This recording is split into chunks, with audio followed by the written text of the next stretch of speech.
Let's go! Arkansas versus Missouri film study. Let's break it down. Obviously, I got to be real. I think Arkansas made a really bad decision keeping Sam Pittman. I know I'm not in the minority here, but do you think Hunter Yurachek should actually do something pretty unprecedented and actually go fire him? Change his entire mind in a matter of a week. Okay, now, let's go to his 3rd and 8. I understand it's easy to pile on this offensive line, okay? You would like to think in a perfect world that you stick with this double right here with the center and then the guard then pick up this second level delayed pressure. But that's not what happened. If there is a blitzer coming from this deep, it is potentially KJ Jefferson's responsibility. So the guard can't leave this DT for this blitzer because Bo Limmer left him to help out over here. So once again, that is very difficult to sort out, right? So KJ from his blind spot is just locked in on something over here. He doesn't see this guy coming. It's an absolute perfect dream scenario for this pressure call, and he gets absolutely mollywopped, and he can't get out of it, and he could have had Armstrong for a big, big, big gain. All right, so story of this game was Missouri just showing jet sweep motion one way and just running simple outside zone to the other, okay? So obviously this is of not your concern if you're on this side of the formation. And let's see, 93, yeah, this is on 93, okay? Your responsibility here is this B gap. You've got to attack the outside shoulder of this guard, but you'll see at the snap, he goes to the inside shoulder of the guard, okay? That is not where you want to be in this run fit, in my humble opinion, okay? So that's honestly pretty simple stuff, and because of that, you get an absolutely wide open hole for Cody Schrader to run through, and that's just too far of a way for Chris Paul to run down from behind, and that's just very basic run fitting against an elite running back in Cody Schrader. And Lorando Snacks Johnson, obviously a lousy effort right there, and at least he got him to run out of bounds. So we eventually get to here, and I want you just to focus on the front of this offensive line. The defensive line knows a run is coming. As you can see, this is a really, really, really late get off from this backside end right here. You see his hand is still in the dirt. Everybody else is out of their stance. Tough day overall for Williams, as you guys know, what eventually happened to him in this game. We'll get to that at the end, okay? And Schrader's just able to run through this pretty easy for the first touchdown of this game. All right, so you guys wanted Jacolby Criswell. Guess what? You get your wish. And I've been telling you for so long how lucky you have it with KJ Jefferson and how bad this roster is and coaching staff, and he's just carried you. The fact that so many games this year were close was because of KJ Jefferson, okay? Now that I'm done with my spiel here, you see an absolutely ridiculous run. We'll get to the end of this run. A lot of you know how this run ended, but first, let's talk about the design. Part of this was a major overlying issue with Arkansas football this year. And you can go back to the Kent State film study. I said, if you're going to rely on KJ Jefferson power runs up the middle, it's going to eventually bite you, that being the best part of your running game, because quarterbacks get hurt, right? They're very valuable. And KJ's just taken so many hits this year. Now, of the quarterback power designs, I love this one the best because it's exotic, right? You get two backs. One is a tight end to the left of KJ. So that does give this defense a lot more questions to be answered here because you don't see this normally. So I'm glad that Guyton actually dressed this up a little, and this is blocked perfectly. Good kick out block right here by Latham. Good stuff kicking out 5 right here. And obviously KJ doing KJ things. 30 has a clean shot at him, and guess what? Get off me, okay? So, obviously a perfect design right there by Guyton. I would have loved to have seen Guyton's, play calling the rest of the way here because this was a big audition for him. And you'll see at the end of this, KJ obviously takes a tough hit. Now, I don't mean to show this because of gore, but the future for KJ Jefferson is when you've gained the maximum amount of yards, go limp. right, just fall down like Lamar Jackson does. And I know running for all those extra yards is a big part of KJ's game. And it was amazing that, he even tried to come back in this game. I think he put a brace on it to see if he can go. Smart move by, Arkansas to not put him back out there. He's done so much for this program. All right, so here's Missouri. And obviously they thought there was a false start, but it didn't really look like much. This is an absolutely ridiculous throw. And the slot fade has become, a more efficient route this year. And once again, that's a little anecdotal by me. But this DB, Snacks Johnson, has outside leverage on Luther Burden. So, you Missouri fans, I want you to really appreciate this throw and catch. This is one of the best slot fades I've ever seen. There is no way that this should have been completed, okay? But look at this throw by Cook. Obviously, the pocket is absolutely pristine. And look at where he put this, okay? Right here, and look at this catch by Burden. That's nasty. You can't defend that. It is really freaking ridiculous. So now you get Criswell, and when Criswell comes in the game, you just don't have as good a QB run game. Now, he should have handed this off, right? This is a clear handoff read because this guy has leverage on this tight end, right? He's not biting down. So this should have been a handoff all the way. Criswell decides to pull it. That was not the right decision. This contained defenders right there. And you see, he was even shocked that Criswell kept it. He looked at the running back. He should have been right here for a big gain, for a big loss. Still, this safety is just all over this, and it's still a massive, I say massive, but 2 or 3 yard loss here on first. So this is a different run scheme. This is GY counter right here, and you'll see that Arkansas fills this really well. Good. That's just how it should be done. Jeff Code, obviously a really good season of football. He's very motivated. This is his former team, and I want you to see him blow up 74, who eventually had the dirty play in this game. Watch this. Bam! That's how you play football right there. Obviously just blew that up, and Chris Paul is right there to make this tackle. Now we get to a run later in the game, and they're like, screw counter, we're just going to do outside zone. Arkansas can't stop it. And, man, Hudson Clark is running with the jet sweep, so he's taken out of this play. Obviously, he has to account for the QB, and he's also, accounting for this jet sweep. So you just got to trust these guys on the backside to make this play. And because 93 got blocked so easily, they were able to get to the next level on Chris Paul, who's undersized. And now it's a nice run right here by Schrader. Now, you get essentially the same play on the very next play. So you think Arkansas would be better served for this. And Zero right here just defends this as poorly as you possibly could, okay?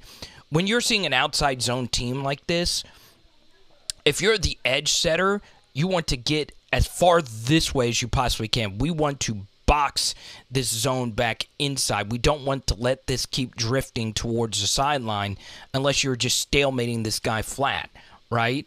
So you'll see that Zero decides to take an inside angle right here instead of setting this edge, and he's out of control, and now he has no idea where the football is, and this edge is given up, okay?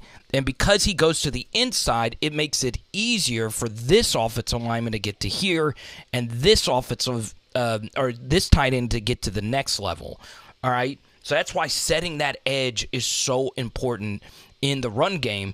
And you see Hudson Clark just tries to take a really bad angle at this through here.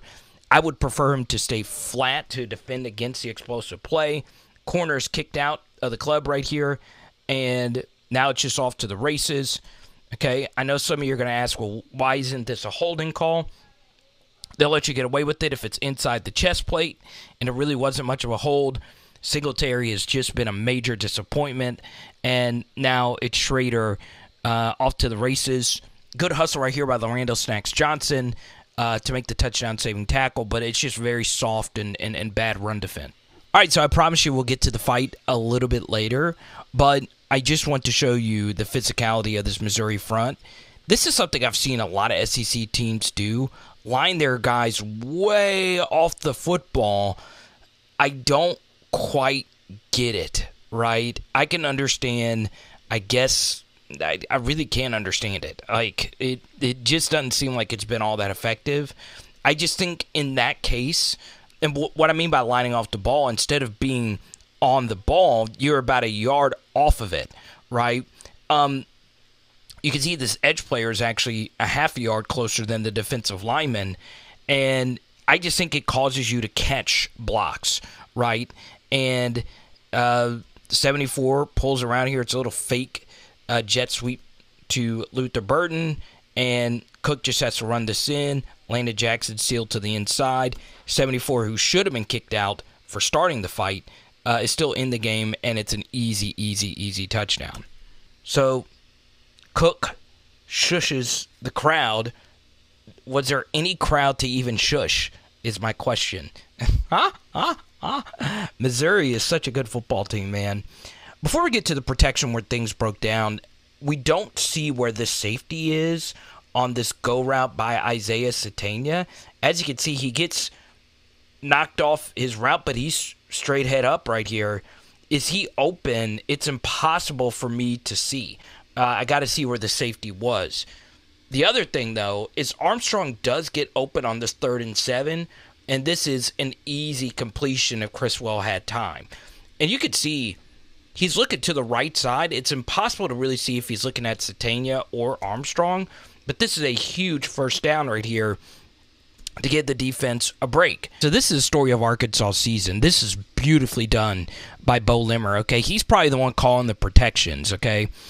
He is telling this side of the line to slide to the left because you're split zoning here to the right with the play action fake to the right.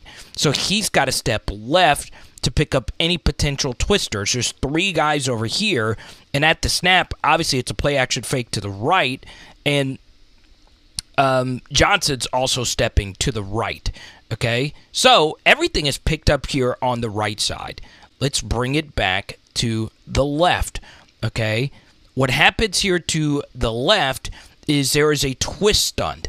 So Latham has to stay with this DT, and it's Limmer's job to pick up whichever player is coming through here, and he picks it up just fine, except you'll see he trips on Latham's foot. This happens way more often than you think. You don't like to see this happen with 2 guys that have been playing next to each other all season, okay? It's kind of inexcusable if you ask me. So it's unfortunate. It happens. Limmer loses his balance, gets thrown down. It looks really bad, but he just tripped, and Criswell has to take this sack. Now, how many times have you seen KJ escape from this? A lot, right? He's pretty much one of the only guys who can escape from hits like that. Now you see what a normal human being, just your everyday quarterback, looks like when there's a hit like that. And so many of Arkansas' successful plays were plays where KJ just slipped through absolutely ridiculous situations such as that. So that's Criswell playing obviously shows you really how bad this Arkansas offense was. Now this holiday season, I'm thankful for all of you in Razorback Nation. I hope you guys support the Feed My Dog Fund. Let's get to this next play. Yeah, so this was definitely T-Will's worst game of the season, okay? So this guy's motioning here, and Hudson Clark is out here. He's telling the safety, hey, if he's coming all the way across, it's your job to pick this up. All I got to say is this. If they had been showing outside zone to the left is a play that they're running, somebody has got to be here to set this edge. So Landon Jackson, you could see, is playing an interior technique. He's kind of in a 4-eye 3-ish look, and he's already in a bad position here to stop this outside zone. Then you have Greer, the linebacker. He's trying to get over here and set this edge. It's a long way for him to run, and I don't understand why you would go through here instead of on this outside shoulder, but that's not here nor there. It comes down to how it's taught. As you can see, Landon Jackson does do a good job generating some penetration, but it's an outside zone, right? They want you over-penetrating back in here. So now you have this wide-open hole. You get all these second-level blockers right here, and you'll see from the behind, nobody's hustling, okay? You can see Landon is just kind of jogging right here. Everybody's just kind of jogging. Don't worry, somebody's going to make a play. and it's Hudson Clark who needs to save the day. Give Hudson Clark credit for obviously sticking his foot into the ground and making this play. Good hustle by 8 as well. And eventually he makes the touchdown saving tackle. So this has been the bread and butter in Missouri's offense. These nice, quick completions out into the flat. Sometimes they'll do Schrader to the outside. And you see Arkansas's game plan did a really good job of stopping this play overall. And Hudson Clark and company are able to blow this up. Good job by Greer hustling, and that's better from Landon right there on the next play. All right, so as many of you know, Arkansas's RB pass protection has not been great this year. No plays in Missouri territory, and it's already the third quarter. KJ's likely doing that, but still. This is an experienced player going up against a true freshman, and you'll see he just blows him up. Now, this is better than some of those missed blocks you've seen on film studies from more experienced players earlier in the season, but this is the only block that really gets blown up. This isn't the worst, okay?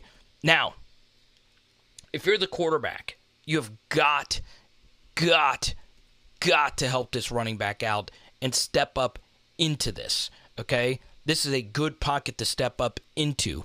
Maybe there is something open that he absolutely needed to rip right now, but once again, you'll see that he gets tripped up by his own protection. Then he tries to reset his feet, and one is able to knock that loose. And now it's a scram, and that's a really, really, really good fumble recovery right here by Missouri to hustle and eventually make this play. All right, so we get to here, and they're just running simple mesh, okay? Shallow drag right here, shallow drag right here. You got a rail going right here and Schrader going here. And you'll see that Arkansas is struggling to line up. I actually think this is the first play of the drive, okay? And you'll see that McLaughlin, who is all the way over here, is responsible for him, so he runs with them, but nobody runs with the tight end. It looks like it's a confusion between if this is man or zone. You got 4 guys over here to guard 3. Nobody bothers to guard the tight end. Hudson Clark is responsible for Schrader, and it leaves this tight end wide open, okay? Now, if you want a deeper breakdown on mesh, guess what? Everybody in the SEC runs it. You can see it in almost every one of my film studies, and you can see Georgia running it versus Tennessee really well. If you want to see that, it's floating in the top right corner of your screen. So Isaiah Satania fumbles the opening kickoff, and this is just dirty business right here. I don't mind it, but you can tell Eli Drinkwitz does not like the Razorbacks. There's a lot of different reasons as to why, but on 1st and 10, up 27 against their backup quarterback, instead of just running here, he's play-action faking to a split zone tight end out into the flat. Arkansas struggled guarding this season, and this is just wide open. Once again, tough day for T. Will and this defense, and Chris Paul is like, wait, who's guarding him? And Norfleet, 2 plays, 2 touchdowns, best plays of his career. Yeah, this will go down as some of the worst Arkansas defensive line play I think I've ever seen. I want you just to see how slow this DT is getting off the football, okay? Now, you see he's off balance and still in his stance, okay? Now, why don't you need to do that? Well, it's a zone team. You got to be ready to go, all right? So he's late, and his gap is this A-gap right here. That's what it looks like. But watch. He's able to get across his face, and then this backside tackle is able to Akeem Olajuwon, or Oliver Miller for you Arkansas fans. He's able to just box him out. That is not good. Okay, that means you are struggling at this level to keep up with the speed of the game. Okay, so he's doing his job, but he's getting pushed out of here. And I can't tell you how bad that is right there. And this next level player, because that DT was so slow getting off the ball, it makes it cleaner for him to get an easy piece. And when your butt is to the hole, or if you're boxing a guy out away from the hole, this is teach tape for how it should look. Schrader's able to run through here. One other thing I'll say is Arkansas's linebackers have really struggled seeing the game sometimes, okay? You can see this linebacker still has eyes on the quarterback, and remember, they just got split zone for a touchdown, so he's worried about that action, and he's slow to get over here, okay? You see how flat-footed he is? That's just really poor, okay? And he doesn't even know where the ball is, okay? Just an awful game for the Arkansas defense. Not even tackling properly, just sticking their head in. And one thing I've seen from Arkansas this season, it's just too many of these, and Ole Miss runs it, but I can get into how they do it differently. Too many runs where it's a handoff to the running back going horizontally, okay? I just think that is just too hard to do when your guys can't hold blocks. And there's different creative ways that if I was in Arkansas's room, I would tell them to do it if they wanted to get this type of running game to go, start working. But if your guys can't hold blocks, it doesn't matter, okay? Right here, J.C. Latham. I say J.C. Latham. Brady Latham gets absolutely dominated by his guy. He's on the ground. That's where he's been a good point of the season. Next thing, obviously, is Varkey's Gums. He has struggled as a blocker this season. Guy just runs right by him. No resistance whatsoever. Where's A.J. Green supposed to go? Okay? They all three converge right there for this tackle. It's just bad. So now we get this 3rd and 12 call. You get a delayed pressure here, and it's actually a screen to Tesla, and you get a first down. How about that? Perfectly designed screen. And they actually did a decent job retracing their steps. You still need to make a guy miss, and, God, that's really good right there by Tesla. I'm pretty sure he's got eligibility left. Arkansas fans let me know. And, man, Zero, who retraced his steps beautifully, can't make the play. So that's a really good job right there by Tesla to get this first down. But unfortunately, it leads to this strip sack. And this is just what you should do versus a very unseasoned quarterback is overload a side of the line of scrimmage if they're an empty, and just keep overloading it because they probably don't know how to change the protection calls at the line of scrimmage because, they don't really play all that much. That's exactly what Missouri does. So it doesn't look like they're blitzing two guys off the edge at first, but then when it's time to snap the football, that's exactly what they're doing, okay? So Manuel has to pick this up and leave the outside guy free, all right? That's not on him. All right, that's on the protection call. It comes down to who's actually making these calls. This needs to be slide protection to the left, if you ask me. Okay, slide protection to the left with these four guys, and the outside guy picked this up. It's kind of advanced, but not really, but it's an all slide protection to the right, and 51 picks up the inside guy. You're supposed to let the outside guy go free, and you get a blindside pressure right here, and it's just going to be a strip sack all day. It's a really good job finding the football and swatting it. And now we just need Arkansas to hustle and make a play right here. All right? Zero is thinking this is my time to shine. I give Armstrong a hell of a lot of credit for getting himself back into this play because that was a relatively clean fumble recovery by a big guy. And the fact that he was able to get in here and make that close is very admirable. So good stuff. Dear Lord. I mean, this is just so bad. I mean, it really is. This offensive line is just overwhelmed, and they just get blown up. They're trying to it's just so much mess. Latham gets tripped by Limmer, who was blown up in the backfield. You're trying to pull guys when they're just teeing off. It's hard to run misdirection when guys are just teeing off into the backfield like that. I just can't get over how bad this offensive line is. I mean, Latham whipped again. Obviously, we want to be crossing his face. That's fine. You just don't want to lean and just let this guy beat you this clean. We'll take him going to the inside right here. We just need you to get a piece of him and at least shield him. But that's not what happened. He gets thrown to the ground. Nice swim move right there by 5. And, I mean, you could just see they're just beaten. Right? And everybody got beaten, actually, right here to this side. Let's give Criswell some credit on this 4th and 7 right here. Finding somebody open. Kind of shocked that they only rushed 3 when you had been getting home at will. This is really good protection across the way. Give Latham and all those guys a lot of credit. And eventually he finds somebody open, and that is Tesla. And it ends up being an absolutely huge gain. Tesla tried to make a miss, couldn't get it done. Okay, now if there is a positive, I'm very happy Armstrong, who had that gruesome injury versus Florida. And then, hustles, he played hard all game. God, this is really good stuff by Criswell. Okay, look at how quickly and decisively he sees that this is what he wants, all right? He could tell with this safety being over here that this is going to be open to the back left corner of the end zone. So that's good pre-snap recognition. And look at how decisive he is on this play. I love this call to give Armstrong this one-on-one right here.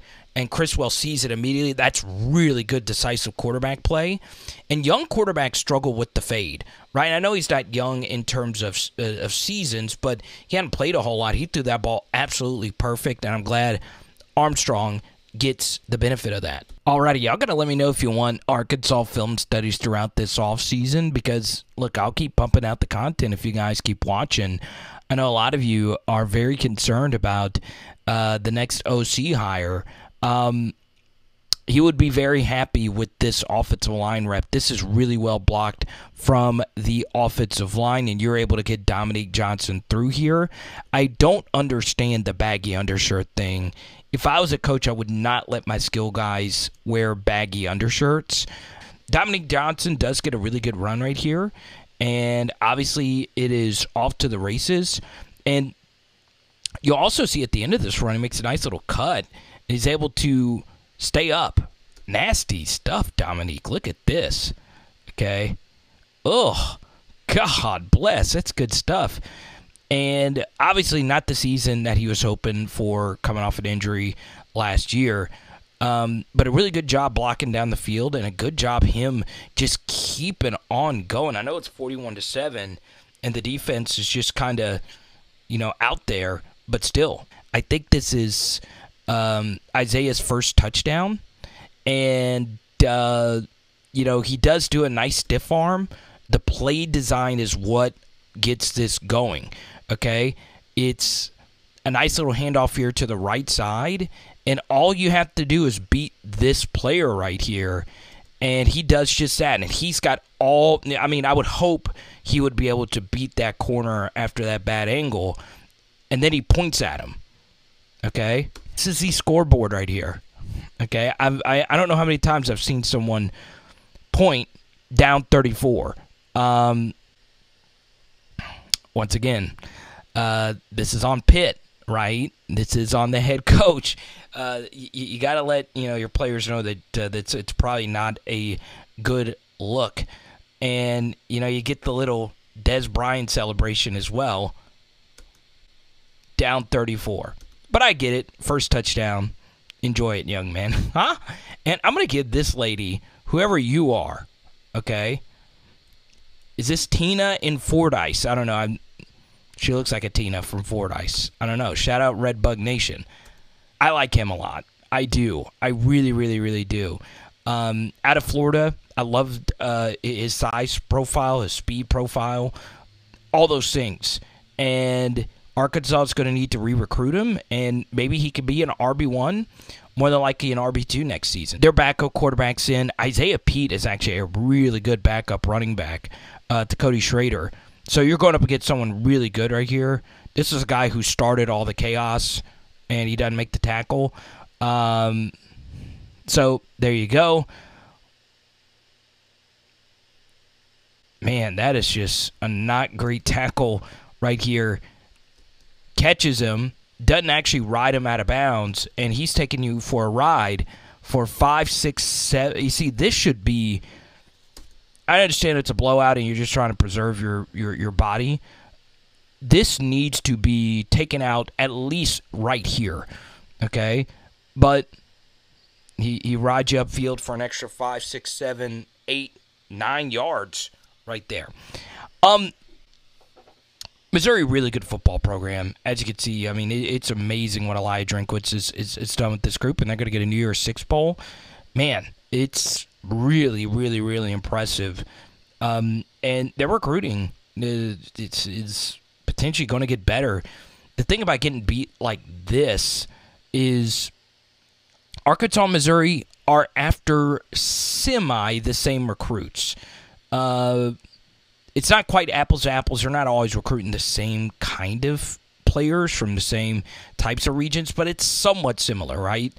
And a loss like this hurts. Alrighty, so you guys have seen the final stats. It's pretty crazy that the total yard disparity wasn't bigger than it actually was, because this game wasn't even close. I mean, this is a Chad Morris level blowout.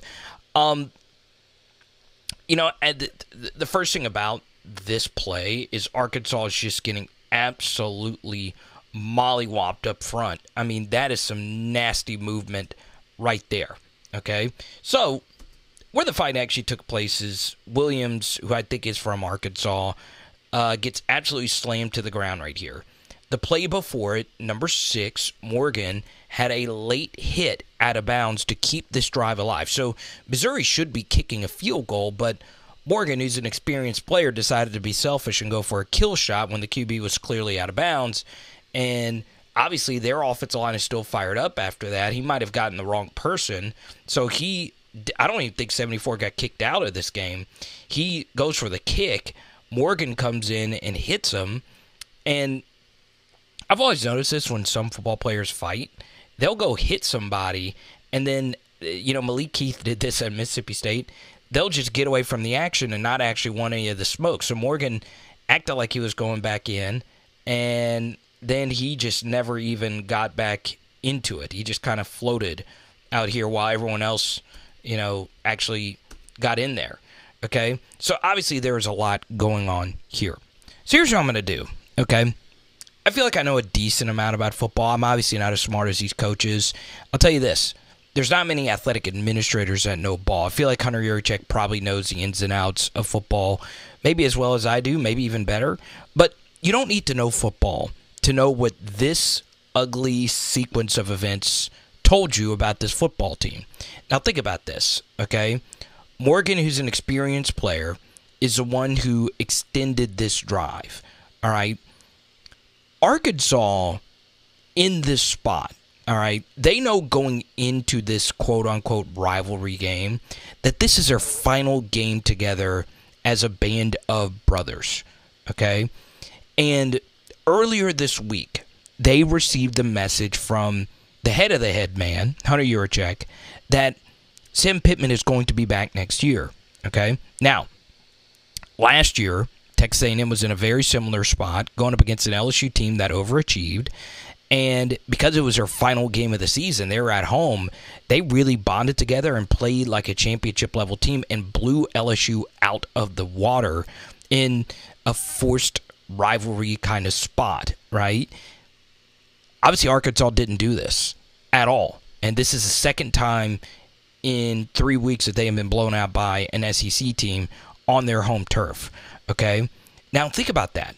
The team got the message that Sam Pittman is going to be back next year. Okay? And here he is in the middle of it. He's just kind of just grabbing people. All right? So, you tell me if these guys responded well to Sam Pittman being the guy. They obviously didn't. They played for themselves. Obviously, Eli Drinkwitz said it really well after the game. Arkansas came here to fight. Missouri came here to play football.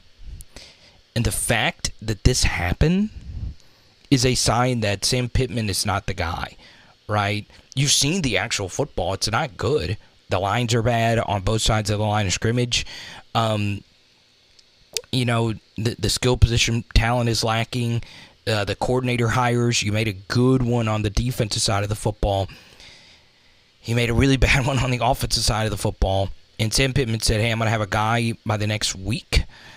Do you really trust him to go make that offensive coordinator hire in this spot? It is not too late to pull the plug on this whole thing. And I understand with the early signing period coming up in a very quick time frame that you want to actually make a decision on your offensive coordinator But this needs to get ripped down to the studs. And once again, I don't know all the financials. I don't know all the different factors that go into this decision. But I can assure you, a near benches clearing brawl. There was a lot of other extracurriculars throughout this game.